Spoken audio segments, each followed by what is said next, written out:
From the Bob Mills Weather Center, meteorologist Hannah Scholl. Well, good morning to you. It is 9:15. We do have Marty Logan out on some storms in north central Oklahoma.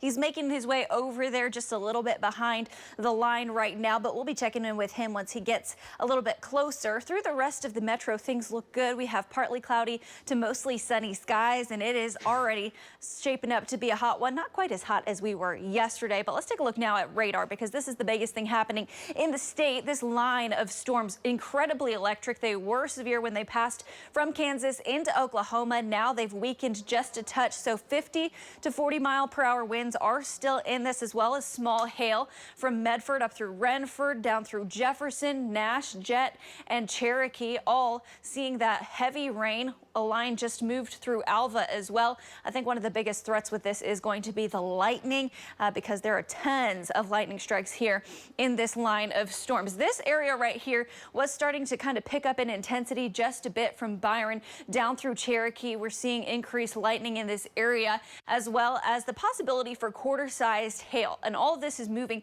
southeast at about 25 miles per hour. So dimes, quarters, peas, all mixed in there through that line of storms as it moves to the southeast. So putting a track on it, it's in Lamont now, Blackwell at about 9:21.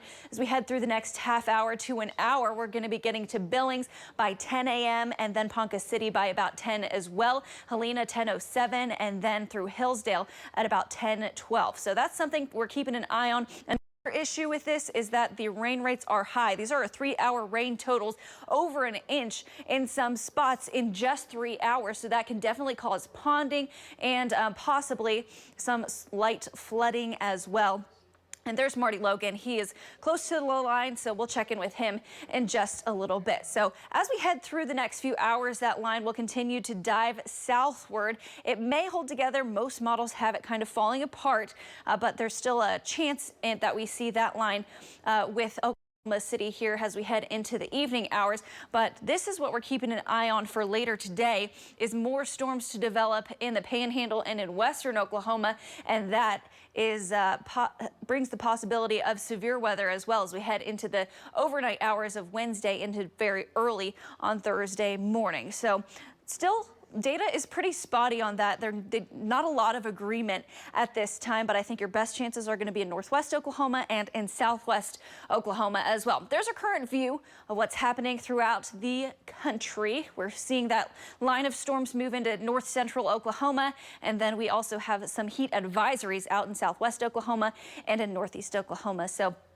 also in the Tulsa area. Here's our current view from space. You can see where those cloud tops are, those storms firing there along the Oklahoma-Kansas border. Everywhere else, this is just some light cloud cover. We're still seeing some peaks of sunshine. The sky getting dark on our Enid cam. It's 80 degrees. We got a wind from the southeast at about 16 miles per hour. It's already clocking in a heat index, feeling like the middle to upper 80s all through Oklahoma. So we're pretty much in the upper 70s and low 80s for everyone except for people who have seen rain.